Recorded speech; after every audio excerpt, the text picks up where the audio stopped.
코로나와 우울감이 합쳐진 이른바 코로나 블루가 학생들을 위협하고 있습니다.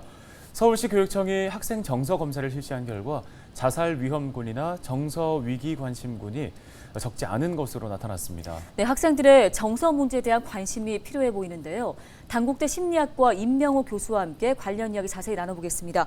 자, 교수님, 먼저 서울 초중고학생 100명 중에 1명이 자살 위험에 놓일 정도로 정서적 위기에 처해 있는 것으로 나타났습니다. 서울시 교육청에서 코로나 상황이 풀리면서 학생들이 혼란을 겪었을 것이라는 분석인데 이 부분에 대해서 어떤 의견이십니까? 예, 저도 그렇게 생각합니다. 올해 3월부터 학생들이 정상적인 등교를 시작했죠.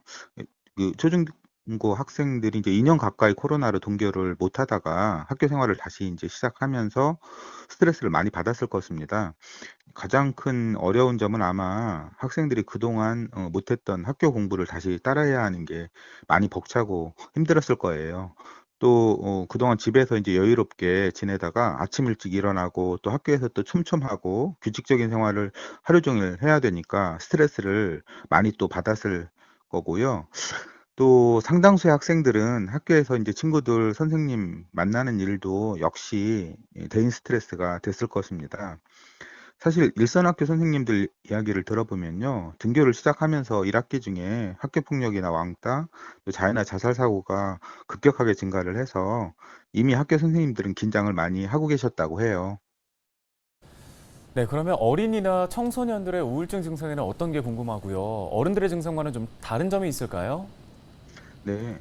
우울증이 이제 기본적으로 우울한 기분이나 즐거움 상실이 있어야 되는데요. 또 체중 감소나 불면증, 운동 지연이나 피로, 죄책감, 집중력 감소나 자살 사고가 나타납니다.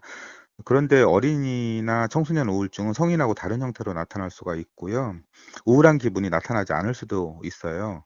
오히려 아동에서는 머리 아프다, 배 아프다 이렇게 신체 증상을 호소하는 경우가 상당히 많습니다. 또 최근에 짜증이나 분노가 갑자기 늘거나 학교에 자꾸 늦거나 안 가려고 하는 경우, 또 스마트폰 중독이 지나치게 심해진 경우도 한 번쯤 우울증을 의심해 보셔야 됩니다. 그리고 일단 우울증이 생기면 무기력증 때문에 이제 성인도 스스로 극복하기가 좀 어렵습니다. 그래서 가족분들이 특히 우리 아이들 행동 변화를 항상 세심하게 살펴주셔야 하고요. 매일매일 학교 생활에서 어떤 어려움이 좀 있는지 적극적으로 묻고 소통을 하셔야 됩니다. 네, 교육청은 정서 행동 검사를 확대하고 학생들이 심리적 어려움을 겪는 이유에 대한 원인을 조사를 할 예정인데요. 학생 우울증을 감소시킬 는 충분한 대안이 될 수 있을까요? 정서 행동 특성 검사로 전수조사를 하는 게 근본적인 대책이 되지는 않겠죠. 현황을 좀 파악하기 위해서는 도움이 됩니다. 현재 위 센터가 시도별로 있고 또 최근에 학생정신건강센터가 도교육청 내에 생겼어요. 그렇지만 수요에 비해서는 턱없이 부족한 실정입니다.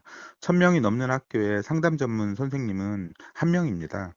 학교 내에서 선생님들이 학생 상담을 좀 적극적으로 모두 늘려주셔야 되고요.